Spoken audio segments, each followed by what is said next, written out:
Mission 2027 को लेकर देहरादून में बीजेपी का मंथन सीएम धामी की अध्यक्षता में हुई 3 लोकसभाओं की बैठक टिहरी, पौड़ी और हरिद्वार के मुद्दों पर चर्चा।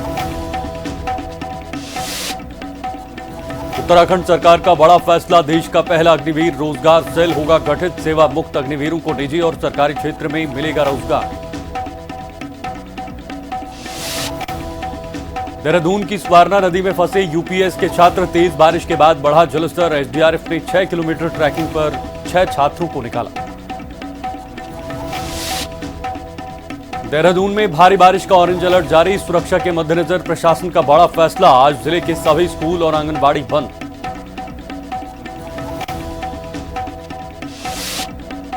ऋषिकेश चीला मार्ग पर बड़ा हादसा टला, उफनती बीन नदी में पलटी मैक्स गाड़ी, एसडीआरएफ ने रात में रेस्क्यू कर बचाई 2 जानें।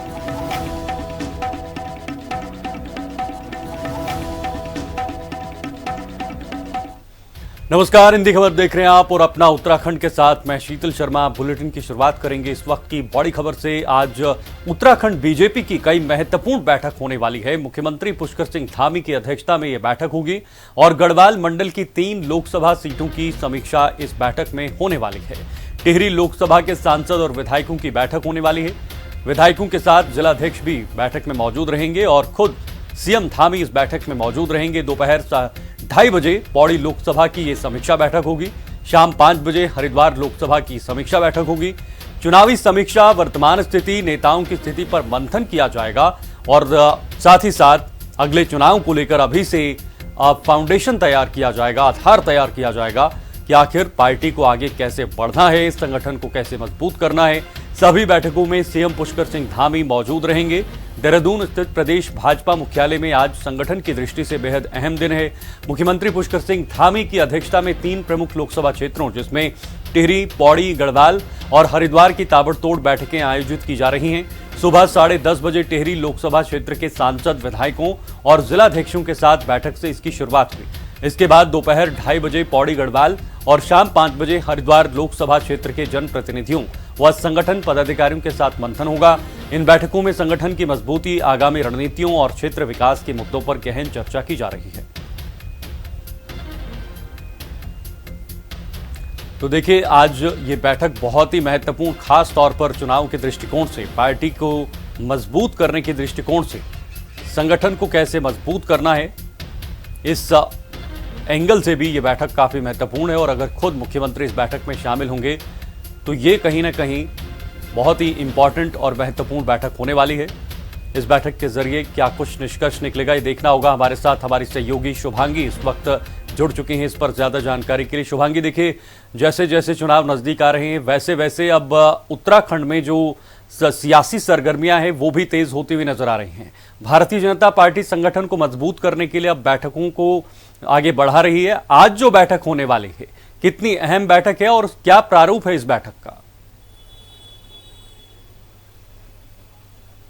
देखिए, 2027 अब बेहद नजदीक है और बीजेपी हमेशा ये कोशिश करती है कि अपने संगठन को मजबूत किया जा सके और ग्राउंड स्तर तक हर कार्यकर्ता से लेकर बड़े नेता तक सभी लोग अपनी पार्टी को जिताने के लिए अपने एक महत्वपूर्ण योगदान दें। इसी लिहाज से ये महत्वपूर्ण बैठकों का आयोजन लगातार हो रहा है। इससे पहले हमने देखा कि कुमाऊं क्षेत्र के जो लोकसभा सीट्स हैं वहां की बैठक मुख्यमंत्री पुष्कर सिंह धामी ने की जब हाल ही में मुख्यमंत्री कुमाऊं पहुंचे थे। उसके बाद अब आज 3 लोकसभा क्षेत्रों की बैठक, आज महत्वपूर्ण क्षेत्रों की बैठक होनी है और ताबड़तोड़ बैठकें होनी है। एक के बाद एक बैठक आज होगी। 11 बजे सबसे पहले एक बैठक होगी, जिससे पहले थोड़ी देर में मुख्यमंत्री पुष्कर सिंह धामी बीजेपी कार्यालय पहुंचने वाले हैं। इसके बाद 2:30 बजे एक बैठक होगी और उसके बाद 5 बजे एक बैठक होगी। सभी की अध्यक्षता मुख्यमंत्री करेंगे। बीजेपी प्रदेश अध्यक्ष समेत तमाम जो जिलाध्यक्ष हैं, सांसद है, विधायकगण है, वो आज इसमें मौजूद रहेंगे। और क्योंकि मेरी मौजूदगी बीजेपी मुख्यालय में, अभी आप देखेंगे कि सभी के आने का सिलसिला धीरे धीरे शुरू हो रहा है। बीजेपी मुख्यालय में सभी जिलाध्यक्ष आज पहुंच रहे हैं, विधायकगण पहुंच रहे हैं, सांसद पहुंच रहे हैं, मुख्यमंत्री भी थोड़ी देर में यहाँ पर पहुंचने वाले हैं।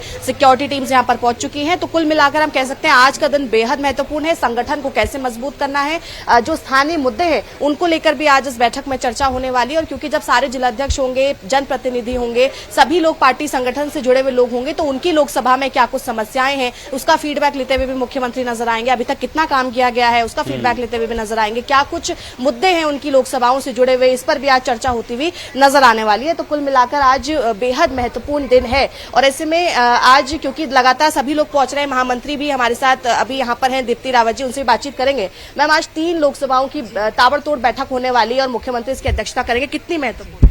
देखिए, बैठकें तो बहुत महत्वपूर्ण है क्योंकि अभी आगे आने वाला चुनाव भी है 27 का, तो वो विषय रहेंगे और सारा आकलन है प्रदेश भर में क्या हो रहा है और आगे क्या बेहतर और हम कर सकते हैं। जो विधायक हैं वो भी अपने विषय रखेंगे और संगठनात्मक विषय भी रहने वाले हैं। मुख्यमंत्री जी से बहुत सारी आशाएं सभी को रहती हैं, प्रदेश भर में वो काम कर ही रहे हैं, तो मुझे लगता है एक अच्छी सक्सेसफुल तीनों लोकसभाओं की बैठकें आज संपन्न रही। बीजेपी की खास बात रही है कि हमेशा कोशिश की जाती है कार्यकर्ताओं से लेकर बड़े नेताओं तक, मंत्रियों तक, सभी को एक जिम्मेदारी दी जाती है। और क्योंकि कुमाऊं के क्षेत्रों की पहले बैठक हो चुकी है, आज गढ़वाल क्षेत्र की, कितनी मजबूती देने वाला है 27?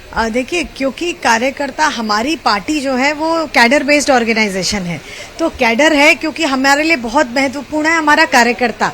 तो जहां जहां कार्यकर्ता को और सक्रियता करनी है, कैसे करनी है, क्या क्या काम है वो, और जहां जहां सरकार को कुछ चीजें वहां पर लागू करनी है, दोनों का सामंजस्य होना बहुत आवश्यक है। ऐसे ही 2 लोकसभा की इसीलिए हो चुकी है और 3 लोकसभाओं में लगभग यही बात रहनी है कि किस किस विधानसभा में क्या क्या और आवश्यकता है और वहां कार्यकर्ताओं को और जो हमारे पहले भी पूर्व कार्यकर्ता हैं उनको भी कैसे सक्रिय किया जाए।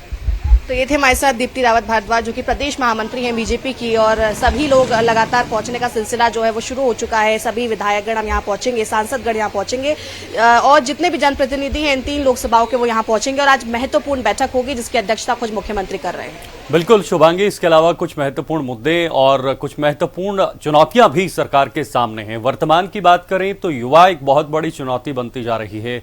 क्या उसको लेकर भी भारतीय जनता पार्टी अपने स्तर पर कोई मंथन कर पाएगी या करने की कोशिश करेगी ताकि जितना समय बचा है वो सरकार के जरिए एक महत्वपूर्ण संदेश पूरे उत्तराखंड को दिया जाए ताकि 27 में इनको इसका फायदा पहुंचे? बिल्कुल, देखिए, इन बैठकों का उद्देश्य ही यही होता है कि पहले तो आपके जो स्थानीय मुद्दे हैं उन पर चर्चा हो, आपके प्रदेश के अंदर के जो मुद्दे हैं उस पर चर्चा हो, और आपके जब सांसद, विधायक, आपके तमाम जो जनप्रतिनिधि हैं वो मिलते हैं, उसमें जब खुद सूबे के मुखिया होते हैं तो अपने आप में बनकर एक मजबूत संगठन बनता है। ये पूरी चर्चा होगी कि क्या मुद्दे इस बार खास रहने वाला जिन पर सरकार जो है वो फोकस कर, बीजेपी जो है वो फोकस करने वाली है। इस बार युवाओं को कैसे टारगेट किया जाएगा, कैसे महिलाओं के लिए काम किया जाएगा, कैसे इन बचे हुए महीनों में जो जनता है गांव गांव तक, उन तक बीजेपी के कार्यकर्ता पहुंचे, सरकार की योजनाएं पहुंचे, ये प्रयास लगातार किया जा रहा है। और आज की जो बैठक है इसीलिए महत्वपूर्ण है क्योंकि आज सभी लोग अपनी बातें रखेंगे, कई सारे विषय उठेंगे, मुख्यमंत्री भी अपना फीडबैक देंगे और अगर कहीं पर समझ में आएगा कि कहीं पर कोई कमी है तो उसको लेकर भी निर्देशित करते हुए नजर आएंगे। चलिए, बहुत शुक्रिया आपका शुभांगी तमाम जानकारी के लिए। फिलहाल एक और बड़ी खबर है। उत्तराखंड के मूल निवासियों को स्वरोजगार से जोड़ने और हरित ऊर्जा को बढ़ावा देने के लिए शुरू की गई मुख्यमंत्री सौर स्वरोजगार योजना रंग ला रही है। राज्य में जून माह तक 210 मेगावाट क्षमता के प्लांट स्थापित कर 3500 से अधिक लोगों को रोजगार दिया जा चुका है। मुख्यमंत्री पुष्कर सिंह धामी ने अब इसे बढ़ाकर 250 मेगावाट क्षमता तक ले जाने का लक्ष्य लिया है। ऊर्जा सचिव मीनाक्षी सुंदरम के अनुसार योजना के सफल फेज 2 के बाद अब इसके विस्तार का प्रस्ताव वित्त विभाग को भेजा गया है। जल्द ही कैबिनेट से मंजूरी के बाद अगले फेज में जिलावार 100 मेगावाट का अतिरिक्त लक्ष्य तय कर सभी जिलों को इसका लाभ दिया जाएगा।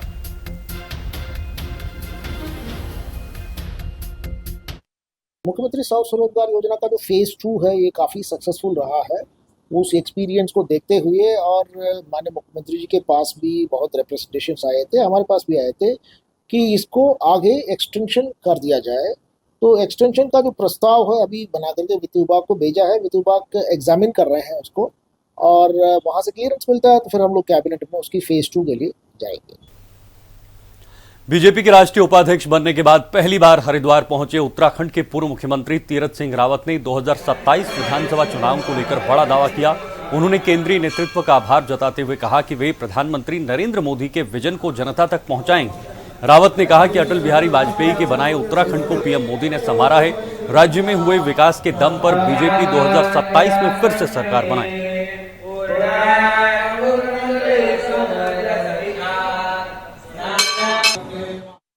मैं अपने राष्ट्रीय नेतृत्व का धन्यवाद करना चाहूँगा। माननीय राष्ट्रीय अध्यक्ष जी, माननीय प्रधानमंत्री, गृहमंत्री, संगठन सबने विश्वास जताया है और जो जिम्मेदारी उन्होंने मुझे दी है मैं उसमें खरा उतरूं और जो अपनी पार्टी की रीति नीति है और जिस तरह के काम है, प्रधानमंत्री मोदी जी का जो विजन है, इस विकास रथ को आगे दौड़ाना 2000 अपना तो 47 विकसित भारत और सौरम बढ़ेंगे, तो जहाँ जहाँ भी जिस तरह की और जिम्मेदारियाँ उसको मैं बखूबी निभाऊंगा और एक कार्यकर्ता के रूप में और जो दायित्व मिला है उसमें उसमें खरा उतरने का प्रयास मेरा रहेगा। वहीं स्वतंत्रता दिवस पर कांग्रेस मुख्यालय में वंदे मातरम गायन को लेकर नया राजनीतिक विवाद खड़ा हो गया है। कार्यक्रम के दौरान सोनिया गांधी और मल्लिकार्जुन खड़गे के बीच हुई बातचीत के वायरल वीडियो पर बीजेपी ने तीखा हमला बोला है। बीजेपी की प्रदेश महामंत्री दीप्ति रावत ने कांग्रेस पर राष्ट्रगीत के अपमान का आरोप लगाते हुए कहा कि जिस वंदे मातरम ने आजादी के आंदोलन को ऊर्जा दी, कांग्रेस को उसी से परहेज है। उन्होंने 15 अगस्त के दिन वंदे मातरम को रोकने पर कांग्रेस नेताओं से देश की जनता से माफी मांगने की मांग की है।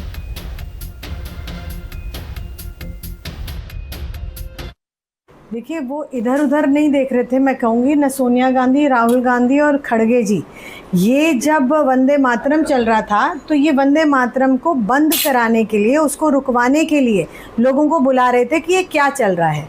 आप ये सोचिए कि इनको शर्म आनी चाहिए। मुझे लगता है कि कांग्रेस पार्टी को तो आनी ही चाहिए, साथ में उनके कार्यकर्ताओं को आनी चाहिए, माफ़ी मांगनी चाहिए। इनके केंद्रीय नेतृत्व के साथ साथ इनके जो प्रदेश के नेता हैं पूरे देश भर में, सबको इस पर खेद भी प्रकट करना चाहिए और सबको माफ़ी मांगनी चाहिए।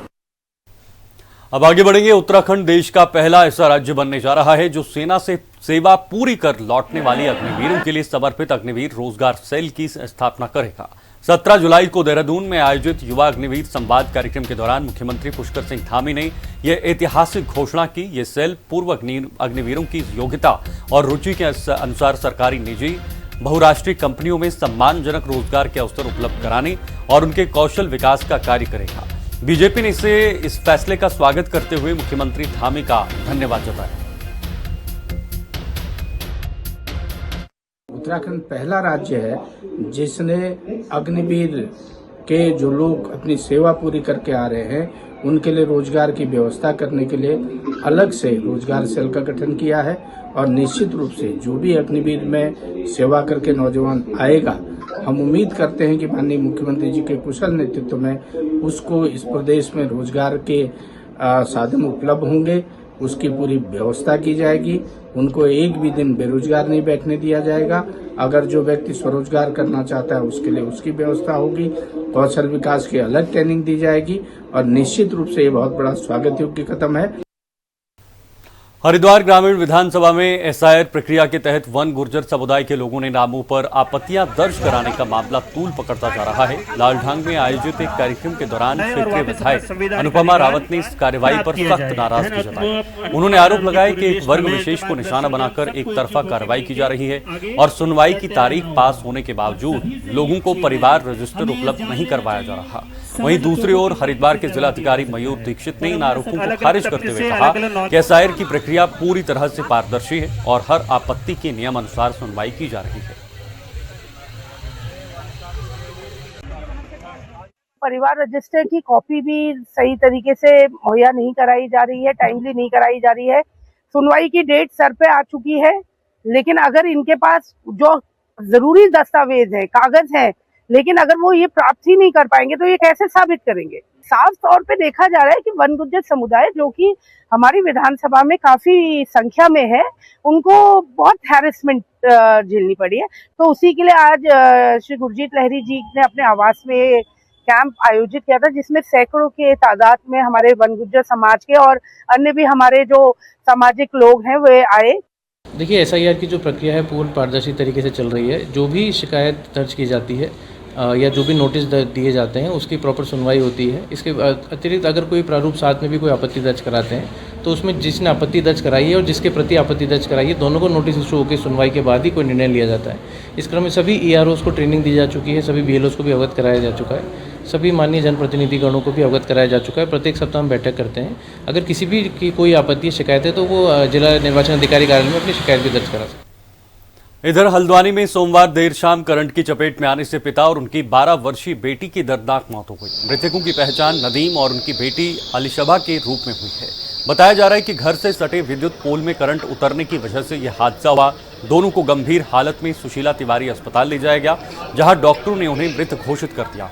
घटना से गुस्साए स्थानीय लोगों का आरोप है कि बिजली विभाग से कई बार शिकायत के बावजूद कोई कार्रवाई नहीं की गई। हादसे की खबर मिलते ही तमाम जनप्रतिनिधियों ने अस्पताल पहुंचकर पीड़ित परिवार को सांत्वना दी और मामले की जांच की मांग की।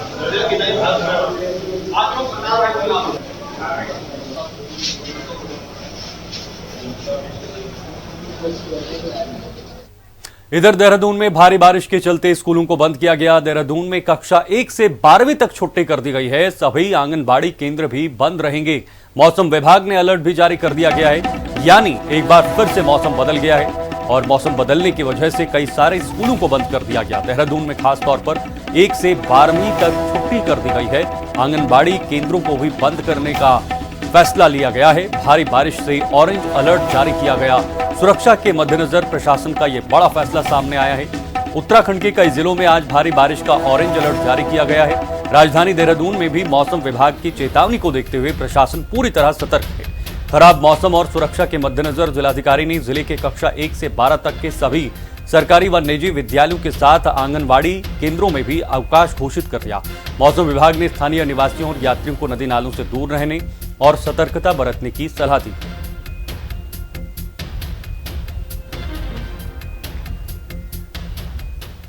एक और बड़ी जानकारी है। देहरादून में भारी बारिश के बीच स्वारना नदी में फंसे 6 छात्र। एसडीआरएफ ने स्वारना नदी में फंसे सभी 6 छात्रों का रेस्क्यू किया है। ये इस वक्त बड़ी अहम अपडेट। स्वारना नदी में अचानक जलस्तर बढ़ने से 6 छात्र फंस गए थे। उसके बाद उनका सफल रेस्क्यू किया गया। तस्वीरों में आप देख लीजिएगा। देहरादून में भारी बारिश के बीच स्वारना नदी क्षेत्र में ट्रैकिंग पर गए यूपीएस संस्थान के 6 छात्र अचानक नदी का जलस्तर बढ़ने से फंस गए। तेज बारिश के कारण वापसी का रास्ता बंद होने पर एसडीआरएफ डाक पत्थर की रेस्क्यू टीम को सूचना दी गई। मौके पर पहुंची एसडीआरएफ टीम ने दुर्गम इलाके और विपरीत परिस्थितियों के बीच करीब 6 किलोमीटर पैदल ट्रैकिंग कर सभी छात्रों को सकुशल बाहर निकाला। रेस्क्यू के बाद छात्रों को जिला पुलिस के सुपुर्द कर दिया गया। एसडीआरएफ ने लोगों से बारिश के मौसम में नदी नालों के पास न जाने और मौसम का पूर्वानुमान देखकर ही ट्रैकिंग करने की अपील की।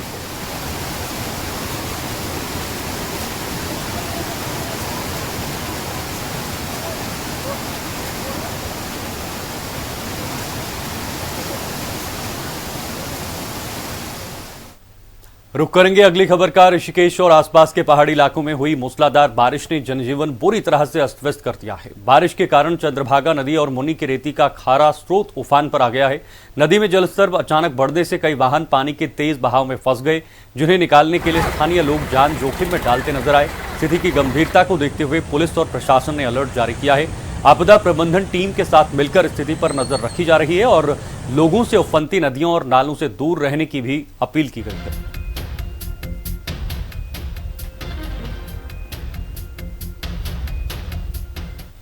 तो इधर ऋषिकेश के चीला मार्ग पर स्थित उफनती बीन नदी में देर रात एक बड़ा हादसा होने से टल गया। हरिद्वार से ऋषिकेश आ रहा एक मैक्स वाहन बीन नदी को पार करते समय पानी के तेज बहाव में अनियंत्रित होकर पलट गया। घटना की सूचना मिलते ही एसडीआरएफ की टीम मौके पर पहुंची और अंधेरे तथा उफनती नदी के बीच जान जोखिम में डालकर रेस्क्यू ऑपरेशन शुरू किया। एसडीआरएफ के जवानों ने कड़ी मशक्कत के बाद वाहन और नदी के बहाव में फंसे 2 लोगों को सुरक्षित बाहर निकाल दिया। जवानों की त्वरित कार्रवाई और साहस के चलते दोनों यात्रियों की जान बच सकी, जिसकी स्थानीय लोग जमकर सराहना कर रहे हैं।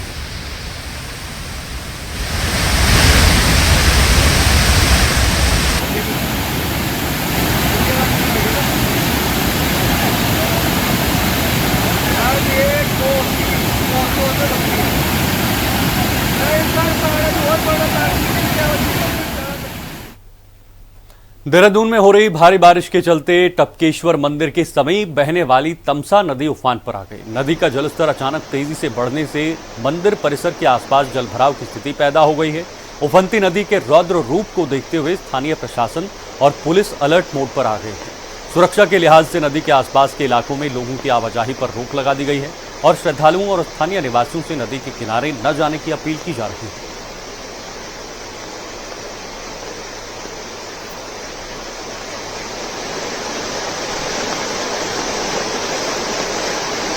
फिलहाल उफान पर तमसा नदी नजर आ रही है। देहरादून की तस्वीरें आप देख रहे हैं। बारिश का कहर लगातार जारी है। कई जगहों पर नदियों नालियों का जो पानी है वो काफ़ी ज़्यादा बढ़ गया है, जिससे नज़दीक रहने वाले लोगों के लिए एक बहुत बड़ी चुनौती खड़ी हो गई है। इसी को लेकर प्रशासन ने सभी लोगों को अलर्ट रहने की अपील की है और कहा गया है कि आप अलर्ट रहिए, सतर्क रहिए, क्योंकि अगर ज़्यादा बारिश होती है तो उसके बाद जलस्तर बढ़ता है और जलस्तर बढ़ने से भूमि का कटाव, घरों में पानी घुसना या अन्य घटनाएं संभावित रहती हैं।